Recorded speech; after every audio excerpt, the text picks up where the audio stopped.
가볍다 무겁다에는 그 사람 자체의 고유한 생각과 의견이 있느냐, 남들이 만들어 놓는 표현, 예를 들어서 요새 사람들은 만나면은 무슨 인공지능 얘기를 하고 있어요. 그럼 나는 최선이라고 생각하고 인공지능 얘기하잖아요. 그건 사람들은 생각해요. 야, 진짜 남들 하는 얘기 또 하네. 남들이 많이 하는 표현을 갖다 나도 모르게 자동으로 얘기할수록 저 사람이 속빈 감정이구나 하는 느낌을 주게 될 가능성이 많지요. 심사임당 구독자님들, 오늘도 뵙게 되어서 반갑습니다. 정신건강의학과 전문의 최명기입니다. 사람들이 무심코 저지르는 말실수와 말실수를 줄이는 대화 원칙은 무엇인가요? 사람들이 무심코 하는 가장 커다란 말실수는 너무 길게 얘기하는 겁니다. 너무 길게 얘기하는 게 안 좋은 이유는 너무 길게 얘기한다는 건 결국 한꺼번에 너무 많은 걸 얘기하는 거기 때문에 듣는 사람의 입장에서는 이해가 안 가거나 지겨울 수 있어요. 본인의 입장에서는 완벽하게 설명을 해야 된다고 생각하거나 생각나는 대로 하기 때문에 본인은 말을 잘하고 있다고 생각하지만 상대방은 안 그런 거지요. 그리고 길게 얘기하는 거의 나쁜 점은 결국은 우리는 하루 종일 같이 있지 않는 이상 제한된 시간을 갖다 얘기하기 때문에 상대방의 입장에서 말을 할 시간이 점점 없어진다는 거죠. 그러면서 길게 얘기하다가 보면은 짧게 얘기하면은 안 해도 될 말들을 갖다 나중에는 할 말이 없으니까 하게 돼요. 그래서 제일 처음에는 아차, 이 말은 하지 말아야 되겠다 하고 결심했던 말도 길게 얘기하다가 보면 자기 흥에 안 해야 되겠다라고 생각하는 말을 전부 다 하게 되거든요.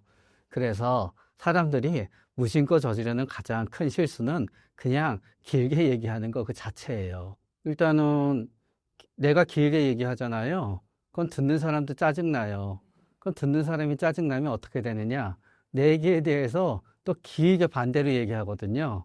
그럼 나는 길게 얘기하는 걸 막기 위해서 더 길게 얘기해야 되지요. 그러다가 보면은 서로가 서로 욕만 안 하고 큰 소리만 안 나올 뿐이지 끝말을 갖다 네가 끝말을 남기나 내가 끝말을 남기나 하다가 보면 서로 불쾌해지니까 그때부터는 감정적인 말도 나오게 되면서 모든 다양한 실수가 폭발하게 되지요. 타인의 외모를 언급하는 것이 위험한 이유가 무엇인가요? 일단은 외모를 갖다 언급할 때 상대방에 대해서 부정적인 거를 언급하게 되면은 당연히 상대방은 더 싫어하게 되지요. 그러나 우리가 상대방의 외모를 언급할 때는 사진과 달라서 특정 부분을 갖다 얘기하게 돼요. 그러니까 상대방의 입장에서는 특정 부분이 희화화되는 거예요. 물론 다이렉트로 얘기하지 않고 누군가한테 얘기하더라도 누군가가 내가 얘기한 거를 갖다 이제 전해주게 되잖아요. 그러면 그 중간에 또 뭔가가 바뀌게 되면서 더 자극적이 되는 거지요. 그러나 상대방의 뭔가 아름다움에 대해서 얘기하는 것도 이제 문제가 되게 돼요.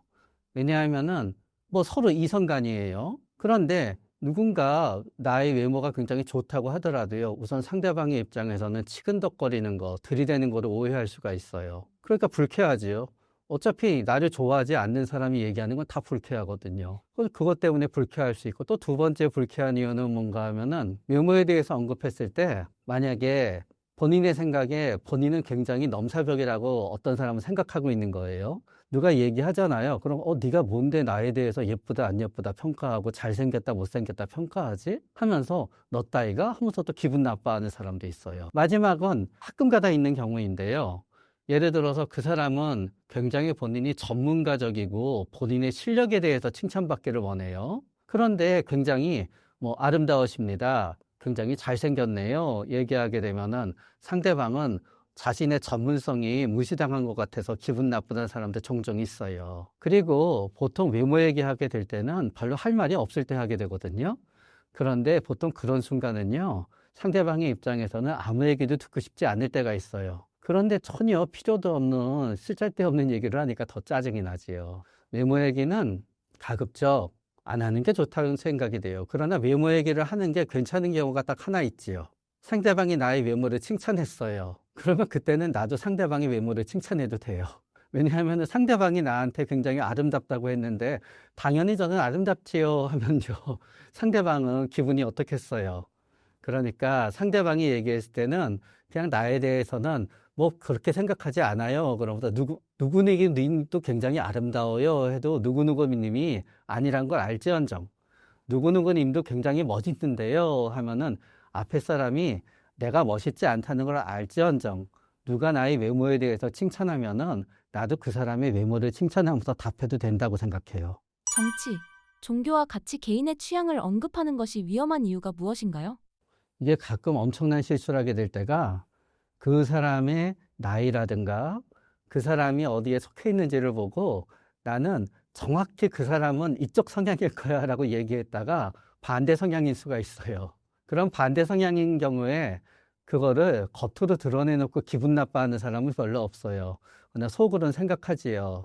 굉장히 눈치가 없구나. 피해야 될 사람이구나. 그렇기 때문에 상대방의 성향을 완전히 파악하기 전까지는 그냥 대강 두들겨서 이렇게 하다가 보면은 굉장히 실수하거나 불쾌감을 줄 수가 있어요. 종교 같은 경우도 그렇지요. 뭐 그분의 부모님이 아버지가 뭐 목사님이고 어머님이 그렇다 그래서 그분 앞에서 뭔가 당연히 당신도 신도일 것처럼 얘기를 했는데 상대방은 오히려 그렇지 않은 경우도 있을 수 있거든요. 그렇기 때문에 완전히 그 사람에 대해서 파악하고 그 사람이 어떤 취향을 갖고 있나를 하기 전까지는 얘기를 안 하는 게 나을 것 같고요. 정치 같은 경우에도 마찬가지가 되지요. 또 정치나 종교 같은 경우에는 본인의 입장에서 단지 나의 입장에서는 그냥 한번 얘기해 본 거여야 되는데 상대방의 입장에서는 가끔씩은 그거 자체가 자신의 어떤 지향성을 굉장히 드러내는 바가 될 수 있어요. 예를 들어서 우리는 넌 누구니? 하면은 이름이 나오게 되지요. 넌 누구니? 하게 되면 난 남자야, 여자야, 뭐 얘기하게 될 수도 있지요. 그런 다음에는 넌 누구니? 그러면 학생이니? 어느 회사 나오니? 뭐 이런 걸 생각하게 되고, 우리들의 생각에는 어느 정당을 갖다 지지하니? 혹은 종교가 어느 거니? 하게 되는 거는 종교가 없는 사람의 입장에서는 그 사람의 종교가 그 사람의 지향성에 있어서 얼마만큼 중요한지가 감이 안 와요. 나는 하나도 중요하지 않으니까. 그러니까 내가 거기에 대해서 얘기하는 태도 자체가 이 사람이 기분 나쁠 수 있어요. 나한테 굉장히 중요한 거를 그렇게 얘기하니까요. 그러나 나는 종교를 안 믿으니까 그래서 안 믿는 사람끼리해서 오히려 더 이해가 안 가는 거예요. 그럼 이제 상대방의 입장에서 나의 굉장히 중요한 핵심이 되는 부분을 갖다 경시하는 게 되는 거지요. 정치도 마찬가지예요. 나의 입장에서 정치는 별로 중요하지 않아요. 그냥 오히려 나는 정치가 농담거리가 될 수 있다고 생각해요. 어떤 사람이. 그래서 농담거리로 정치에 얘기했어요. 상대방의 랭킹에서는 농담거리가 아닌 거예요. 그렇게 되게 되면은 문제가 되지요. 가끔씩은 좋아하는 야구팀 얘기했다가도 서로 싸우는 경우가 있지요.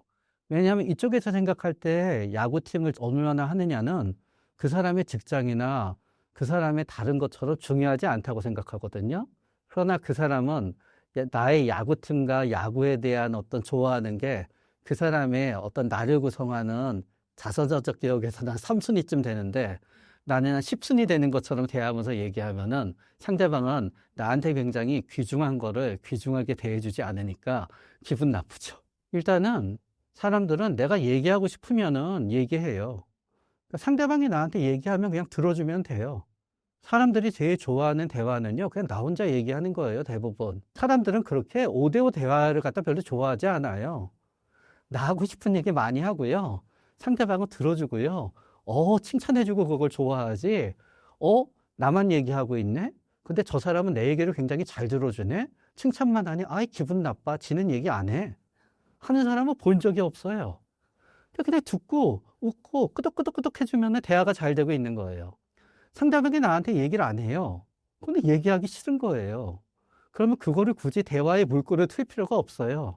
나도 그냥 얘기 안 하고 슬쩍 비켜주면 되는 거예요. 그래서 대화의 물꼬를 틀고 그런 것 자체가 뭐 그렇게 별로 의미가 없어요. 그냥 딱 필요한 얘기만 하면 돼요. 먼저 상대방이 얘기 안 하는 한. 나이에 따른 말버릇과 자기 자랑의 중요성은 어떤가요? 이제 나이가 들수록 상대방은 나는 나름대로 나이가 들어도 상대방을 배려하고 괜찮다고 생각하지만 나이가 들게 되면은 그래도 상대방은 나를 갖다 조심하게 돼요. 그러니까 내가 말도 안 되는 말을 하더라도 그거를 막지를 못해요. 그렇기 때문에 내가 나이가 들수록 얘기를 할 때 상대방이 싫어도 내 얘기를 듣고 있을 가능성이 올라가는 거지요. 그러니까 그거를 갖다 중간중간에 잘 확인해야 되지요. 상대방이 진짜 좋아할 만한 얘기가 아니다라고 생각이 들면은 자랑 역시 마찬가지가 되지요. 어렸을 때는 다 비슷비슷해요. 자랑해도 비슷비슷해요.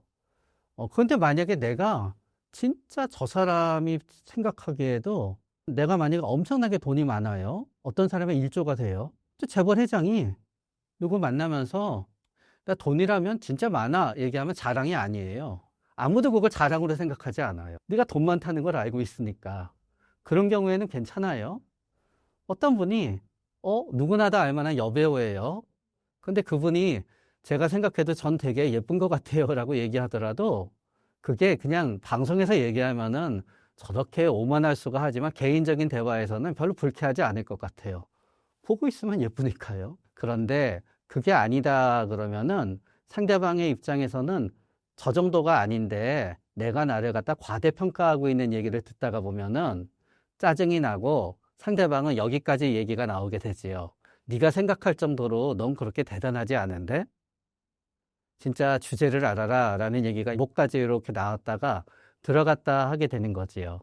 그러니까 상대방이 생각하기에 내가 합당할 정도의 압도적인 위치가 아닌데 내가 거기에 대해서 얘기하는 거는 불쾌하게 생각하게 될 가능성이 많지요.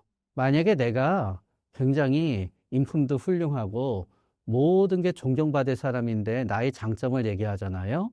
별로 상대방은 어차피 나를 좋아하고 있으면 자랑으로 받아들이지 않아요. 그냥 훌륭하다고 생각해요. 어쩜 저럴 수가. 그러나 상대방이 나를 굉장히 좋아하고 개인적으로 존경한다는 것을 느끼지 못하는 상태에서 나의 장점을 얘기하게 되면은 상대방의 입장에서는 듣기도 싫고 기분도 나쁘고 왠지 자기 앞에서 뻐기는 것 같고 자신의 열등감을 갖다 왠지 조장하고 나는 그냥 내 자랑을 할 뿐이지만 내 앞에 있는 사람은 본인을 무시하는 거로 받아들일 가능성이 있게 되는 거지요. 제 생각에 제일 사람들이 가벼워 보이면서 싫어하는 거는 남에 대한 평가와 소문나르기인 것 같아요. 결국은 우리가 입이 가볍다라고 하는 거는 비밀을 지키지 못하고 침묵을 하는 거거든요. 그렇기 때문에 내가 뭔가 얘기하고 있는데 내 앞에 사람이 듣기에 아우 저거는 그 사람은 별로 저기에 대해서 남들한테 얘기 도는 게 좋아하지 않을 것 같은데 하는 얘기를 나 혼자 열심히 나르고 있으면은 나는 말 그대로 입이 가벼운 사람이지요. 요즘 사람들이 쓰는 유행어를 너무 많이 사용하면 어떤가요? 개인적인 나만의 감정을 토로하는 부분이 있게 되는 거고요. 남들이 봤을 때는 다 이제 비슷하게 보이는 표현을 갖다 쓰게 되는 경우도 있지요. 그래서 우리가 이제 비슷하게 보이는 표현이 딱 나타나게 되면 영화에서 이제 클리셰라 그러지요. 예? 근데 우리가 계속 클리셰가 등장하는 영화를 보다가 보면은요, 왠지 빤하고 이걸 왜 찍었지 하는 게 보이는 거예요. 그럼 그 클리셰는 누구를 통해서 등장하느냐? 배우를 통해서 등장해요. 그러니까 영화를 갖다 봤을 때 굉장히 어떤 상황에서 개인의 감정이 묻어나오지 않는 클리셰를 갖다 계속 남발하게 하는 거는 감독이 그 사람을 굉장히 생각 없는 사람으로 만드는 굉장히 그 흔한 작전이에요. 그러니까 감독들은 굉장히 생각을 많이 해요. 이 주인공은 생각이 없고 굉장히 가벼워야 돼. 하게 되면은 감독이나 극본가들은 그 사람을 어떻게 하면 가벼워 보일지 생각하게 돼요. 그러니까 우리가 영화를 볼 때, 저 주인공 굉장히 가벼워. 나중에 저 주인공은 틀림없이 이쪽 저쪽 왔다 갔다 하다가 재수가 없어서 죽게 될 거야. 생각하는 사람들이 있거든요. 결국 그 사람들이 쓰이는 말세라든가 그 사람들이 하게 되는 어떤 방식들은 굉장히 남들이 보기에 가볍게 느껴지는 거죠, 이제. 그렇기 때문에 결국은 가볍다, 무겁다에는 두 가지가 있는 것 같아요. 하나는 진짜 쉽게 얘기하느냐, 어렵게 얘기하느냐의 가볍다, 무겁다가 있고요. 그 다음에 이제 가볍다, 무겁다에는 그 사람 자체에 고유한 어떤 생각과 고유한 의견이 있느냐, 혹은 그 사람만의 고유한 생각과 고유한 의견이 없느냐라는 게 있거든요. 그러니까 남들이 만들어 놓는 표현, 그냥 여기저기서 예를 들어서 요새 사람들은 다 만나면은 무슨 인공지능 얘기를 하고 있어요. 그럼 나는 최선이라고 생각하고 인공지능 얘기하잖아요. 그건 사람들은 생각해요. 야, 진짜 남들 하는 얘기 또 하네. 그래서 남들이 많이 하는 표현을 갖다 나도 모르게 자동으로 얘기할수록 그거는 저 사람이 속빈 감정이구나 하는 느낌을 주게 될 가능성이 많지요. 그래서 그거는 모든 사람이 얘기하는 주제 혹은 또 모든 사람이 사용하는 표현 그런 게 되겠지요. 그러니까 다 남들 그 얘기할 때 나 혼자 그 얘기 안 하는 것만으로도 난 굉장히 무거워질 수가 있는 거예요.